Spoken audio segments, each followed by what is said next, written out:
I was about to go down when his hands held my legs tighter. I couldn't move. Bakit nga ba ulit nandito ako sa sitwasyong to? At dahil din sa akin. Tapos ngayon, hindi ko na kinakaya itong ginagawa niya. I would pee on my panty. I can see your underwear, love, he said teasingly. I want to let go, but it's so distracting. My breath was becoming uneven, especially now I could feel something hard below me. Tinakpan ko, nakikita niya. Why are you blushing? He was smiling as if he won a game we just played. I bit my lower lip. Naghahanapan lang kami ng nawawalang singsing, tapos sa ganitong sitwasyon pa kami napunta. Shit! Hindi ako namumula. Yung blush on, napatami ang lagay ko. Pagsisinungaling ko, tinakpan ang mukha gamit ang buhok ko. Is that so? You look like you don't have makeup on, Moira. Not that I have a problem with that because it suits you.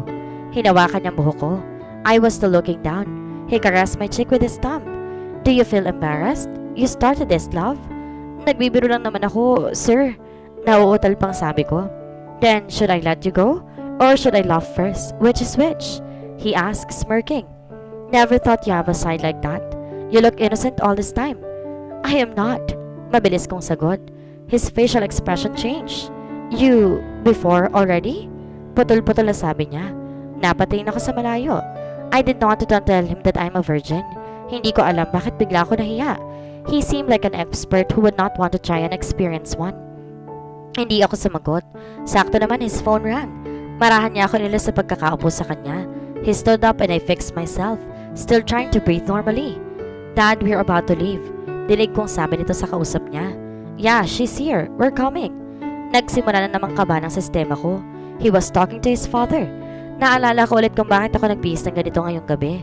No, it's alright. They're on a day off. I can drive there alone. Same tone yung ginagamit niya sa father niya kapag kausap niya rin yung mga employee niya. Ano kayang meron? He sounded aloof. I'm fine with that. Tell Grandma I said hi and we're coming over. He ended the call without even saying bye. He was a businessman after all. I was looking at him on the mirror. His mood really changed. Nakakunot muli ang noo niya katulad ng itsura niya tuwing nakikita namin siya sa building. Let's go. We're late. He said seriously, then walked out of the room without looking back at me. Oh shit! Here we go again. Mabilis kong kinuha ang bag ko at sinundan siya hanggang sa makarating na sasakyan. He quietly opened the passenger door for me and shut it once I'm in. The awkward silence suffocating us again. Parang kanina lang nagbibiruan pa kami. Was he nervous too? Or was something bothering him? I shut my mouth and watched the trees pass by. Mukhang malayo-layo ang bahay ng mga magulang niya. This was not in Metro Manila anymore. Huminga ako ng malalim. Scared? Tanong niya na mapansin kanina pa ako huminga ng malalim. Nagtataka akong lumingon. Kinda. Are you? Balik tanong ko sa kanya. They're my family. I should say no. I'm not. He answered. Nakatingin na siya sa daan ngayon. I'm not comfortable having them around. We don't get along that much since we have our own business to manage. And it's been years since we gathered like this. But this time I have a wife with me, so yes, I'm nervous for you. I blinked a couple of times. I didn't know what to react.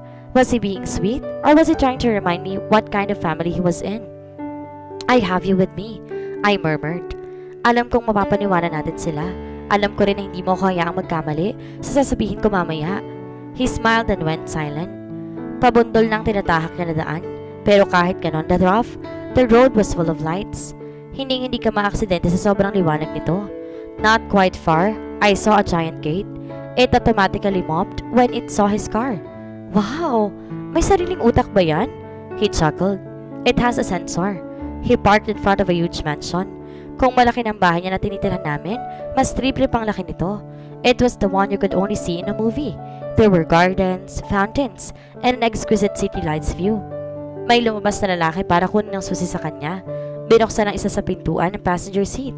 He waited for me when I got out. I was gazing at the cars parking on the side. Madami ba kayong bisita? Nagtatakang tanong ko nang alalayan niya ako sa paglalakad. Tumawa si Mr. Sevilla na mapakla. It's me and my dad's collection since I don't have enough space at home. I usually leave it here. He then snaked his hand on my waist. Naparalisa ang katawan ko sa ginagawa niya. Relax, he murmured to my ear. I won't bite, at least not tonight. Mas lalo ako na-distract sa sinabi niya. Here, wear it. My eyes widened when I saw my ring, our wedding ring.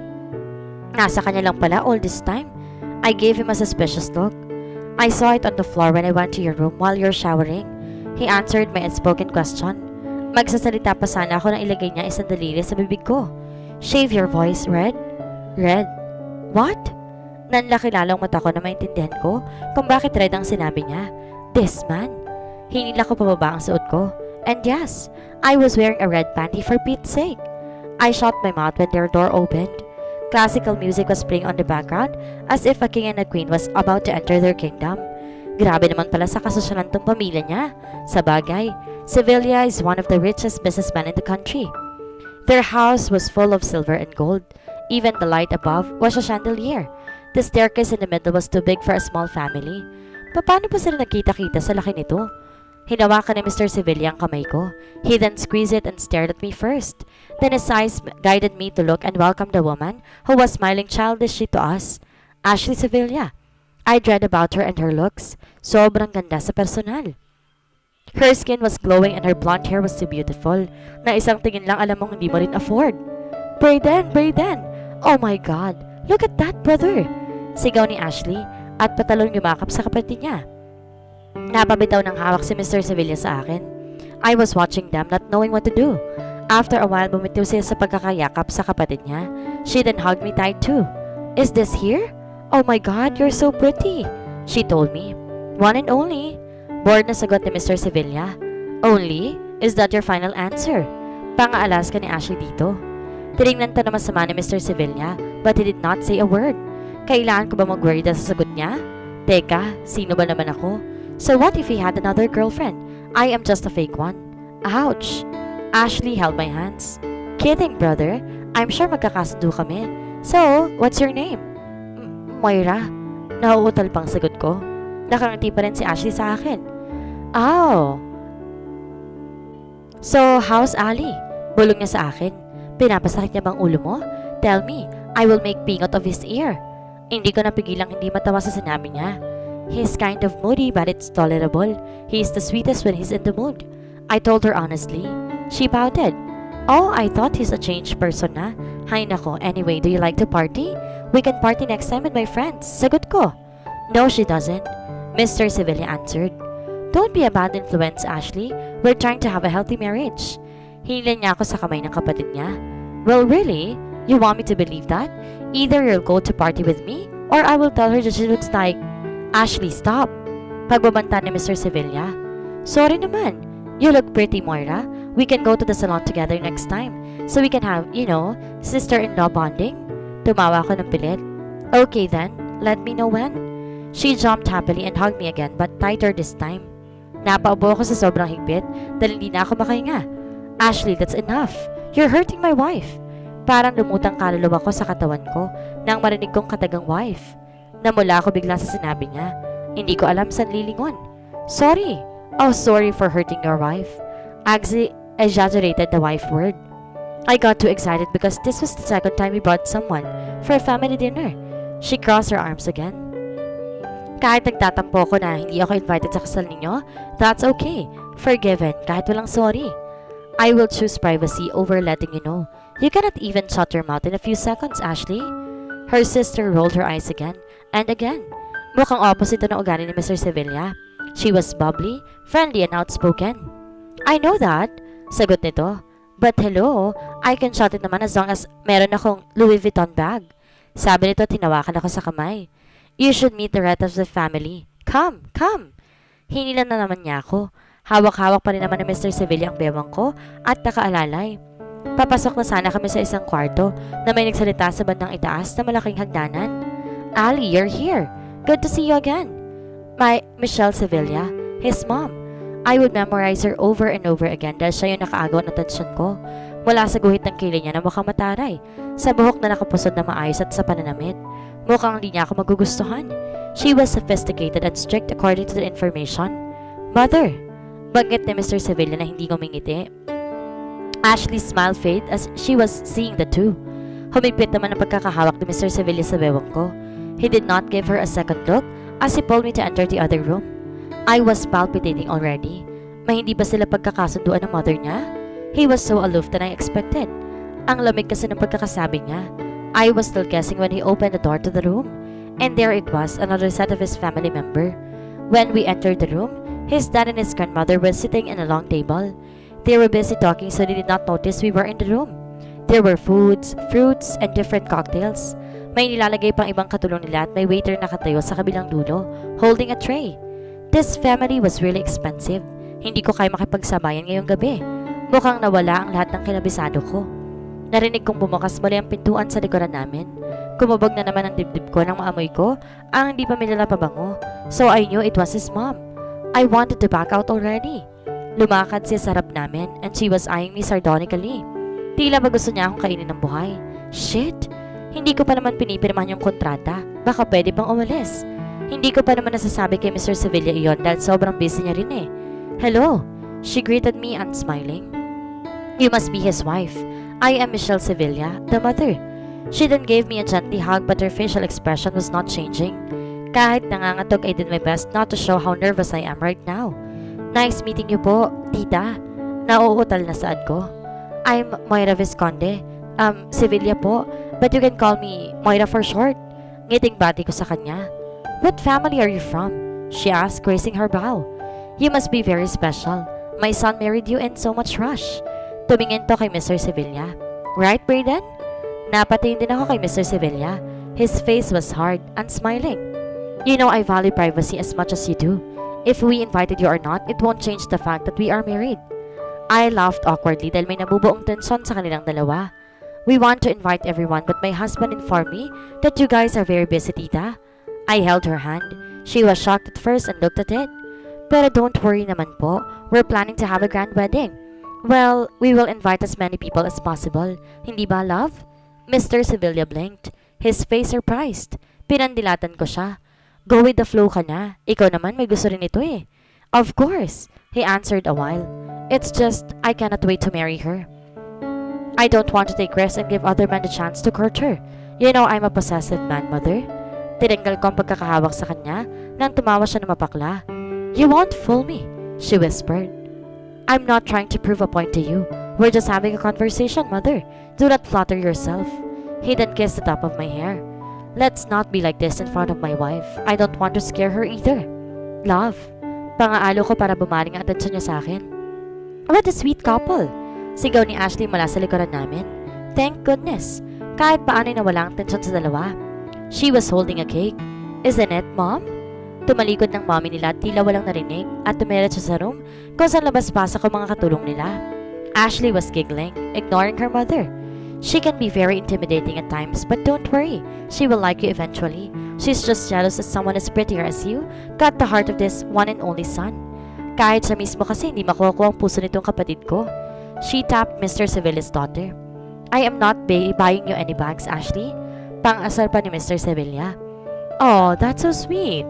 Irap ito sa kapatid at sumunod papasok kung saan pumuntang mom nila. Her mom was jealous of me dahil nakuha ko si Mr. Sevilla. Pwede pala yun. Or maybe she was just wondering how the hell her son married me. Kung alam niya lang na hindi ko nakuha talaga ang puso ng anak niya, para siyang Mount Everest sa taas, way out of my league. Brayden, Manuel Sevilla. He was bubbly as Ashley and very talkative. Kaya rin daw lumaki ang businesses nila dahil na rin sa galing makipag-usap ng tatay niya. He was the same like the picture in the email he sent me. Walang wrinkles at mukhang bata sa personal. Ali, Isabel Sevilla, his grandmother. She was soft and kind daw. Ramdam ko rin. Mukhang hindi na ako magkakaproblema sa dalawang to. Lord, I hope so. Hinila ko ni Mr. Sevilla papalapit sa kinauupuan nila. Grandma, Dad, meet my wife. This is Moira. Pagpapakilala pa nito sa akin. I bowed down, showing my real smile. Good evening po. Finally po nakilala ko na rin po kayo.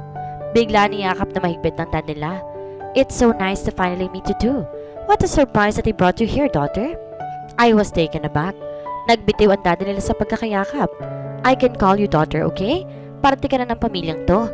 He then hugged Mr. Esquaza tightly. I've missed you, son. I am so proud na nag-asawa ka na. Tumatawang sabi nito. Unlike with his mom, mukhang mas komportable si Mr. Sevilla sa dad niya. His grandma held my hand.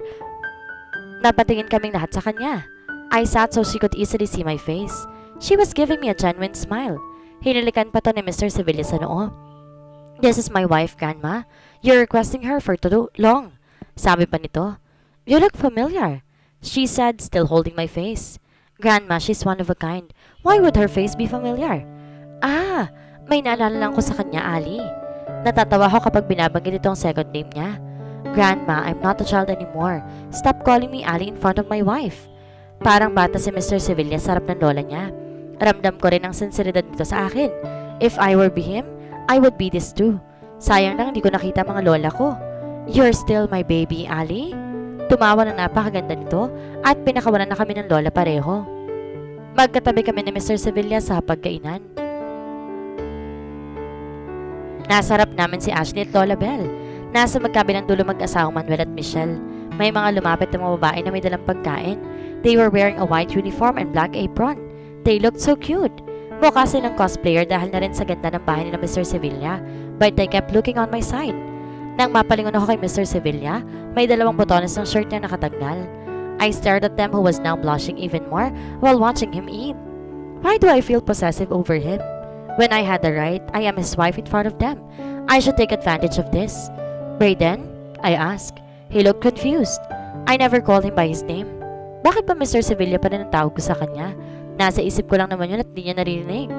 What? Do you need anything? He asked while chewing. Masyado bang mainit? Not at all. Why?